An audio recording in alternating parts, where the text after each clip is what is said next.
Hey everyone, welcome to Office Hours this week. It's great to have you here. I'm David, in case you don't know me. My name is David McElroy. I'm the owner and writer of How to Write for a Living and the Solopreneur Stack and David McElroy Fiction here on Substack. And this is hopefully the first of many live weekly office hours that I'm going to do, where I'm just going to go online onto Substack for maybe 5 minutes, maybe 15 minutes, half an hour, whatever, and just have a bit of a chat with you guys. Normally this will be a paid subscriber thing, but I'm going to keep it free for this week, or at least paid subscribers can ask questions, should I say. I'll probably always be free in terms of the lives. But it's great to have some people here. If you are here, say hello, tell me where you're from, and yeah, if you've been following me on Substack for a while, it'd be great to hear from you. Um, I got a couple of questions from people earlier in the chat, which I'm going to address first, and then if anyone has any questions that they want to ask about, hey Peter, how are you? If anyone has any questions they want to ask about Substack or writing or audience building or anything like that in general that you think I might be able to answer, I'll do my best. Excuse me. If I can't answer it, I'll just tell you so. If I think the question isn't appropriate, I'll just ignore it if that's okay.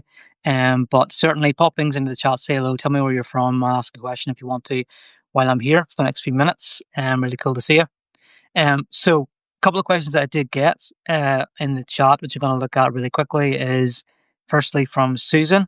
Susan said, I've got a question. ChatGPT has advised me that it would be sensible to run one Substack account for both my fiction and non-fiction streams and just add tags to separate content for readers. What do you think of this strategy? Um, I think that, yes, you certainly can do that. You can just put tags in your publication to separate the kind of content that you're putting out to your audience. Um, I would suggest something slightly different to that approach. And there's two ways you can do this. I think the first way is to create different sections within your publication. So you could have a section, in Susan's case, that is for fiction and then one is for nonfiction.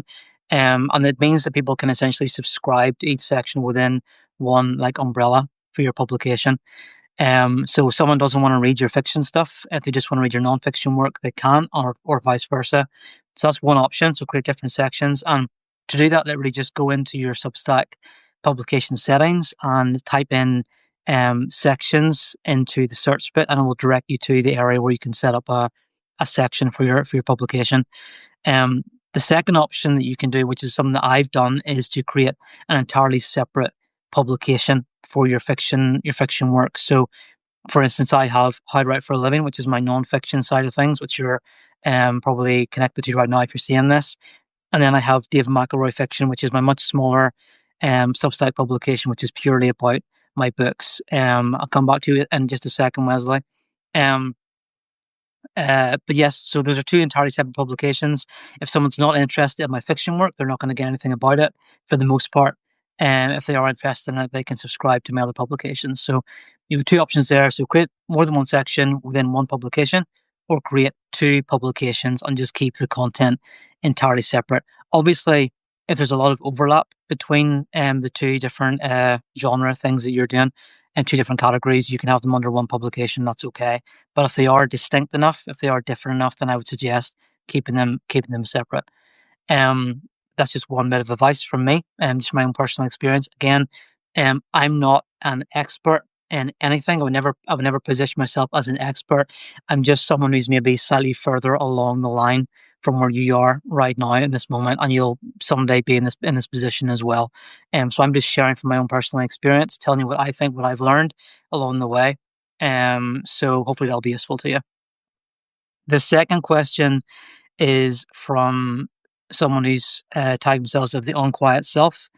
Um, and they've said, I've only been on Substack for a couple of weeks and I only have a few subscribers. I'm also working on my first book and I'm fine with the writing of it, but how seriously will publishers take me if I'm an unknown with a small following? Um, I honestly have no idea where to start in getting out there. Great question. Um, so I thought about this actually before I went on because I want to have a bit of an idea of what to say. Um, I would say that publishers will likely say, and people in the publishing industry will likely say, that the size of your audience doesn't matter to them. It's entirely about the quality of your book, and that is true. You have to have a good book. You have to have a good product. Otherwise, nothing's ever going to go anywhere. In that regard, if you haven't written a good book, it's not going to be a sellable product. Essentially, obviously, some people do manage to sell books that aren't well written, that aren't good books, and they can do very well with that. But um, for me personally, I think you have to start with a good product. You have to start with a good book. Um, so publishers, people in the industry will say that it doesn't matter about the size of your audience. I think that's not necessarily entirely the case. I think if you do have a good size base, if you've got a good email list size, if you've got a good Substack publication audience, if you have a good following on social media, that does weigh in to publishers' decisions on whether or not to bring you on board.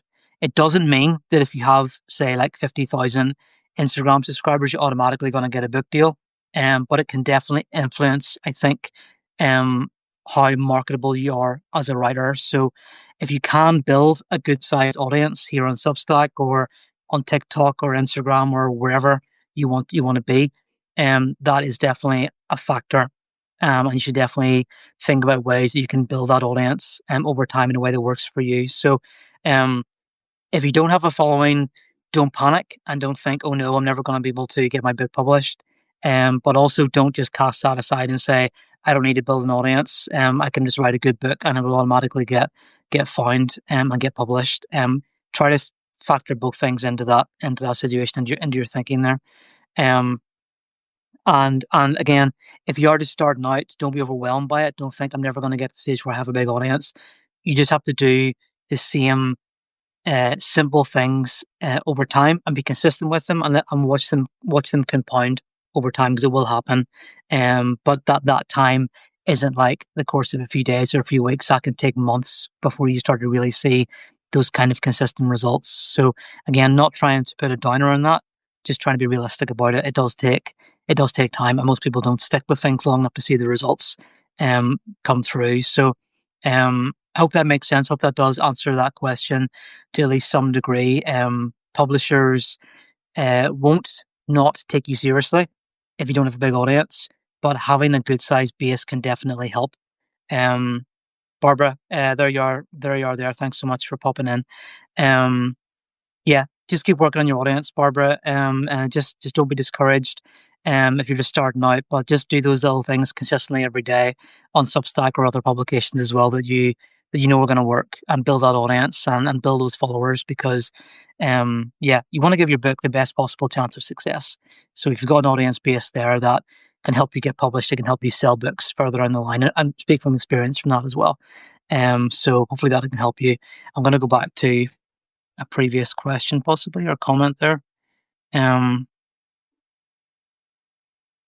uh, yeah, Wesley, you said about your preference is to write non-fiction and children's fiction. I'm pretty similar in that regard. Like I've written young adult fiction, which is just a slight degree of separation from children's fiction, I guess, and I write non-fiction too. Um, and yeah, I think we're all in the same boat. We want to write for a living, and then we're working towards that point. But yeah, as Peter said, that is a great niche to be in. I think children's fiction is awesome, and if you can write for children, that's a real skill that not everybody has. So, I hope you enjoy doing that. Again, if you're just joining me here in this office hours, if you have any questions about writing for a living or about Substack or about writing in general or promotion or audience building, just pop those in the chat, and I'll try and answer them if I can while I'm here. Um, I'm going to jump back on my Substack chat to a question I asked recently where I said, "What are you struggling with most as a writer right now?" And one of the answers did jump out. So someone, the Leaf Journal, said, "How do I get it all out of my head before it vanishes?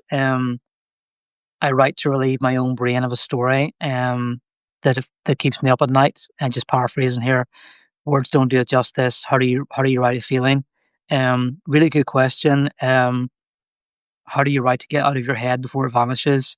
I would say if you do have an idea, for a story and it comes to you and you do feel that it's strong and you feel that it's clear in your brain and you can connect with it easily, um, just open up a document, even if it's your notes app on your phone, and just write down everything that's in your head straight away. Just write it all down. Just splurge that information or that idea into a document where you can save it, or write it down on a page if you want to as well. Whatever works for you. But um, yeah, get it down before it vanishes. As Pete quite rightly says, record a voice note as well. If you're like me and you like to talk things out, you can record it that way as well and listen back. Whatever gets it out fastest, I guess. If you can write quickly and get it down in a clear, coherent way, write it down. If speaking it out works better for you, then record a voice note, as Pete says. Um, but yeah, get it out quickly, record it. Don't let it go away because you can forget it very quickly. Um, I'm the kind of person that, from my own experience, I can ruminate on an idea for a long time and I can come back to it and remember it quite easily. But I do have to write things down too. So if you're like me in that sense, and the idea could leave, go Jays, we'll keep there. If the idea can flit away into the ether, then definitely write it down as quickly as you can. Um, Beth asked a question here, I think. As a fiction writer and a user of Substack, I'm wondering if Substack is the right place for me to be trying to find an audience. I write women's fiction that focuses on female friendships and living with an illness. Um, I would say, Beth, that Substack has such a varied user base that you will find people out there for anything you write, even if it's only a handful of people initially. Um, if you have an idea, if you have a genre that you write about, just try it, put it out there, write a few posts about it, explain why you're writing about it, tell your backstory about why you're writing about that kind of fiction, and it's not a guarantee, but I do think you will draw people to you. Post about it on notes as well, and just share about it. Record videos if you can. Just create a bit of content around it, and it will likely draw someone to you. If you feel like your audience base is too small to kind of make that happen, then don't be afraid to browse through Substack and find other people who write about the same kind of stuff, and leave a comment on their posts. So like read their articles, read their notes, tell them why you thought that article or note was good, and then maybe say, I also write about this kind of stuff. I wouldn't say drop your link into their comments unless they've asked for that. But you can certainly say, I write about this as well, and maybe here's why I write about this. And if someone's interested enough, they can jump over to your publication or to your profile and engage with you there. Um, just gonna scroll back here and see if I can find anything else anybody asked. Um, this is quite distracting actually because I can hear my golden retriever downstairs, uh, dreaming. He cries whenever he dreams, and I can hear in the background. I don't know if you guys can hear it, but it's really distracting right now as I try to focus on this. Um, Let me see any other things people said they're struggling with. Um, yeah. So someone said, I can't seem to get the right storyline. I somehow get stuck somewhere and I can't explain it off and still make it sound realistic. Um, that I think is just a matter of uh,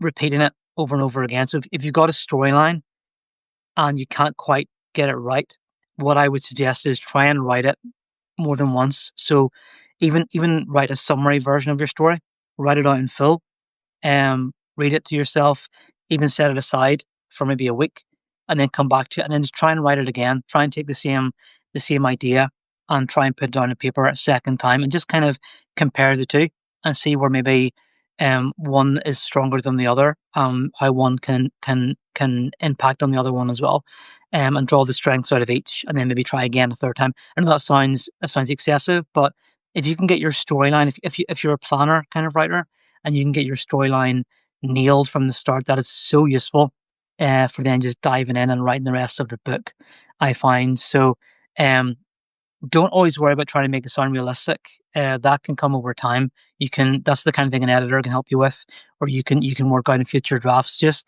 try and get that story out initially, and then you can work on it over time. But write a couple of summary drafts, write a couple of treatments if you wanted to start, compare them, draw the strengths out of each, and then try and come up with a treatment that sounds really, really good to you, you're excited about, and then you can try and draft a full story version.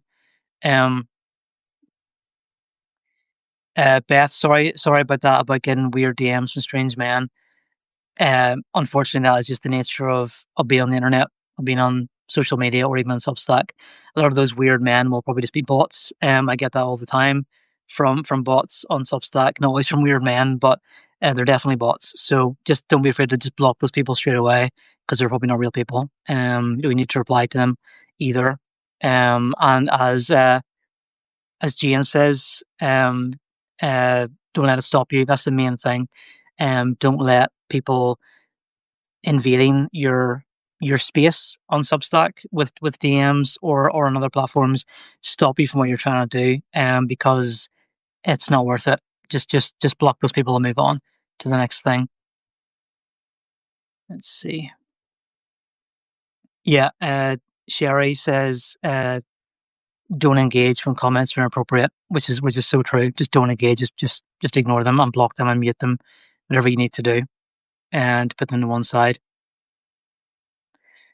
Dana, you said for children's fiction or any other genre, same answers you gave for Beth. I'm not super familiar with the type of posts people write to gain interest, or posts then semi-related to the genre.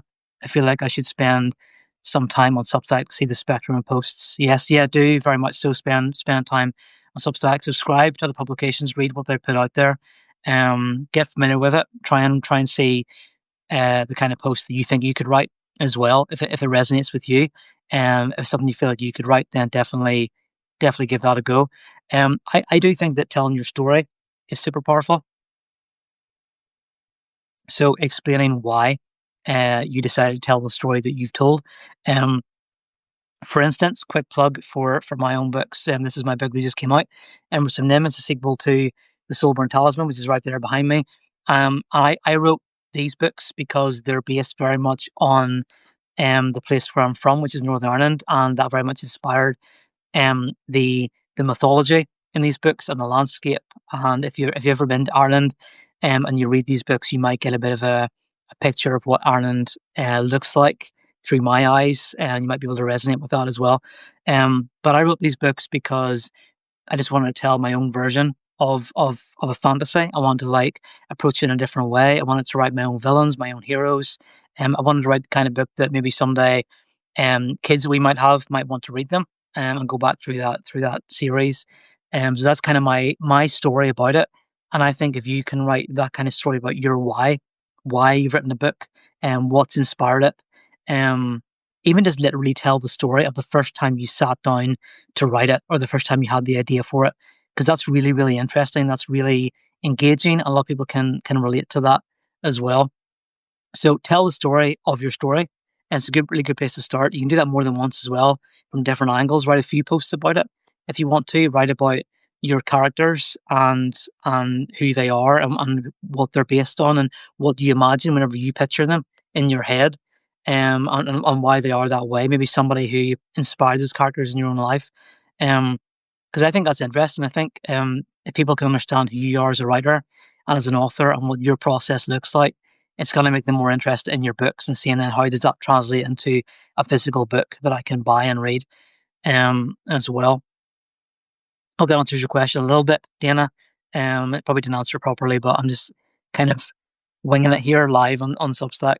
Um, Jane, you said, should I write more notes or posts to gain interest? Yeah, I think you should. I think write at least one note a day about your books. If you're writing a book, literally just like, I wrote an article about this, or shared an article about this week, or maybe it was last week, about your pre-launch strategy and the kind of things you should do to kind of gain interest. So go back to my most recent posts and read those as well. Um, but very much, yeah, post notes about it. Just be raw about it and say, I'm really struggling with this chapter right now. I can't get past this point. I can't write this scene. Has anyone got any tips? Or this is the working title for my book, and this is why it's the working title, or for this chapter. Tell people where you're at. Just describe what life is like for you in the moment as a writer. Bring them with you on that journey, because if someone feels like they've been on that journey with you, and then you someday hold up the book that you finished writing, and they feel like they've been part of that in some capacity, they're going to want to buy it. They're going to be interested in it. They're going to feel like they have some sort of skin in the game when it comes to that book. So talk about it. Go through the process. Bring them with you on the journey. Um, Good, Dana. You find that useful. That's good. Let me see. And Anliet, as I pronounce your name, how do we adjust our subscription pricing for people who subscribe via the Apple apps on mobile? Good question. Um, I'm not sure. This is relatively new. I'm still trying to work this out myself, but I would say maybe don't adjust it just yet. You can increase your price to try and compensate for that, but what I would say is rather than increase your price perhaps for your paid tiers to compensate for what Apple is skimming off the top, um, add in other income streams that link into your Substack. So create maybe a little digital product, a little digital um resource instead that kind of compensates for it, so that instead of just increasing your prices, and that's going to maybe annoy your readers, or make them less likely to want to upgrade to your paid tier, add something else in that compensates. So maybe like a coaching offer that you have, like a discovery call kind of thing, or like a strategy that you can offer with people, or a digital product, like here's a resource. And I'm going to do more of that kind of stuff too. I'm going to try and offer more low price, like low ticket kind of resources that are maybe like quick wins for people that they can pick up, which can compensate for what Substack and Apple are maybe doing, which I don't think is the best way to go. Will this be recorded? Yes, it'll be recorded. I'll share this again later, Chelsea. But yeah, try and just create more income streams rather than go all in on one aspect of Substack. Try and do more things. Um, my founding members' price is quite high, so 30% is huge. I sell photographic prints. Yeah, adding that 30% on, or taking that 30% off, should I say, for Apple is a big whack out of that. So, if you can handle it, if you can maybe find something else to add into that, to compensate, that's a good way to go. Um, this question: I'm new to Substack. I'm writing a fantasy fiction book, my first novel, and I'm exploring Substack as a way to start building an audience. What kind of things would you suggest to give out to paid subscribers for fiction writers? What I do at the minute is, what I offer is like a 1-to-1 kind of discovery call that's for like my founding members, or maybe it's my paid members as part of Dave McElroy Fiction, where we can chat on a 1-to-1 basis just about fiction, and we can just kind of shoot the breeze and strategize and just kind of get all those nitty-gritty questions out. So if you have some experience in writing at all, even if it is your first book, if you've been through that process, you can offer people the chance to chat to you directly on a 1-to-1 basis. That can be something you can offer to your paid subscribers. You can also obviously paywall some of your paid content. So you can maybe offer the first, say you want to share some of your fiction on the Substack directly, which you can do, and I've done that too.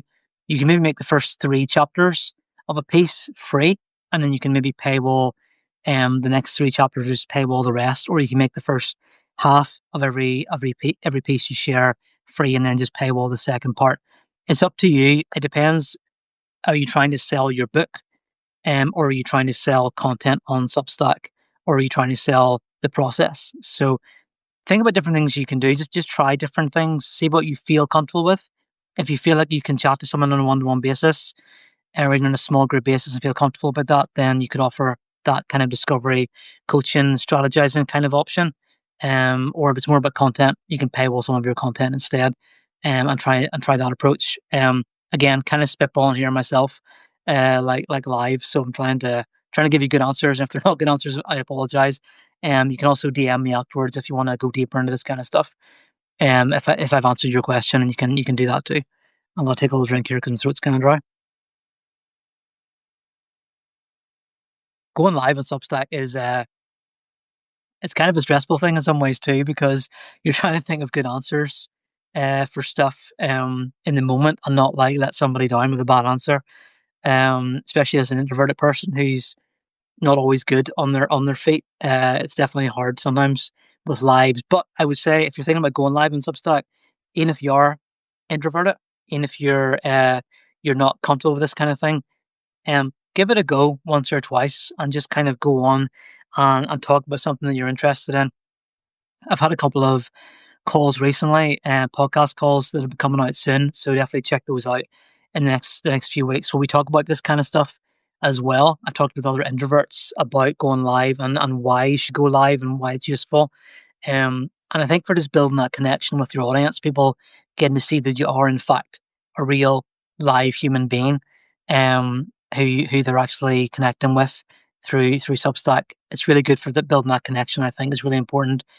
People seeing that you're a real person and getting a bit of a taste of who you are, a bit of a flavour of who David McElroy is or who anybody else is on Substack. So try going live, just give it a go, do something simple, answer maybe like 3 points about something and then just go off again. If nobody really engages, that's okay in the moment because you can record it and you can send it out later in a post and it's another piece of content for your audience. So it's all good. It's all going towards something. It's all useful.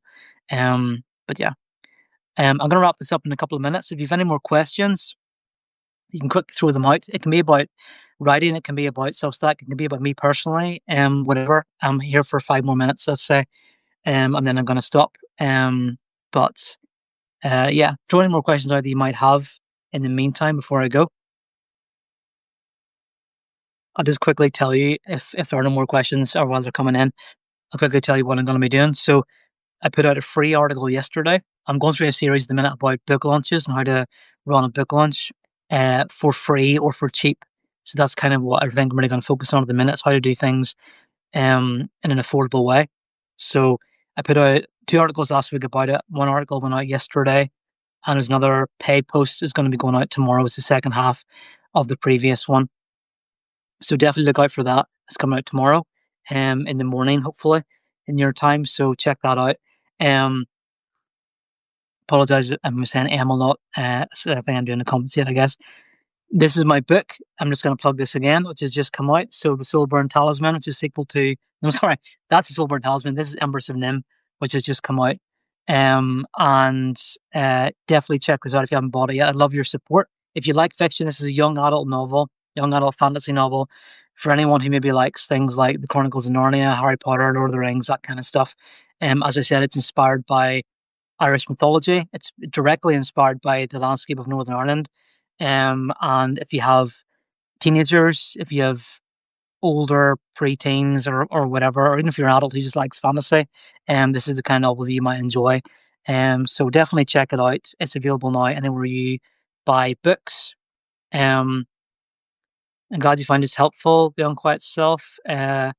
Only how do we post just videos? Is it on Notes? Yeah, you can just record on your phone, and then just directly upload that onto Notes if you want, or you can record a live like this and send it out as a post.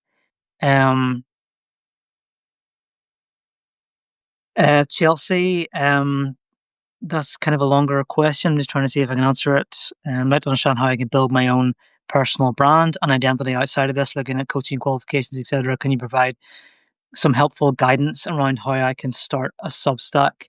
I can, but I would say just check out my publication and just go back through my table of contents and read some of the posts that are under the Substack category about how to get started. If you want to speak to me directly about that, Chelsea, because it's a bit of a longer question, feel free to DM me or send me an email and I can maybe try and answer that in more depth because I'm going to wrap up now in a second. But yeah, I have other resources which I can direct you towards, even from other creators as well, which might be useful for you too. But definitely DM me if you want a longer answer or send me an email and I will get back to you about that. But yes, guys, thanks for joining me today. It's really cool just to be here and spend a little bit of time with some of you guys. There's over 100 people joined at some point during this live, and I'll do this again next week. If you enjoy this, I'll do it again. I'll post a reminder about it. Thanks, Sherry. I'll post a reminder about it next week, and I'll maybe schedule it so you can join if you have any questions in advance. Paid subscribers can ask those in advance, or anyone else who maybe has a question, you can pop it in somewhere, and I can try and address it. Look, really quickly, I'll answer this. Why did you choose Substack as opposed to other platforms like Medium? I am a Medium as well, or I was a Medium. I did write a Medium for a few months, and then I just kind of found that Substack was a better fit for me. I just enjoyed the platform more. I thought it had better discoverability than Medium. Medium is very good as well, though. So if that's a platform that you like, Medium is maybe a good way to get started if you want to earn a bit of a trickle of an income, and then maybe kind of build it up over time. But Substack's a good option if you like the community kind of aspect, having different tiers and that sort of thing. So I am on both, or I've been on both at different times. Um, but we'll leave it there for today. Thanks for joining me, guys. Really cool to be here with you. I'll share this later, maybe on the Saturday morning coffee post, and you can rewatch this live. Maybe share it as a podcast episode. I'll see how I feel about that. But hope this was useful. I'll see you again next week, hopefully around the same kind of time. And if you've enjoyed this, let me know that you've enjoyed it. Pop it into the comments later whenever I share the recording to tell me that you liked it, so I know that it's a good idea to do it again. And if you have any questions between now and then, feel free to ask them, and I will see you again really soon. Thanks for being a subscriber. Thanks for being a follower. Thanks for spending this time with me today for the last 30 minutes, and I'll see you soon. Bye bye.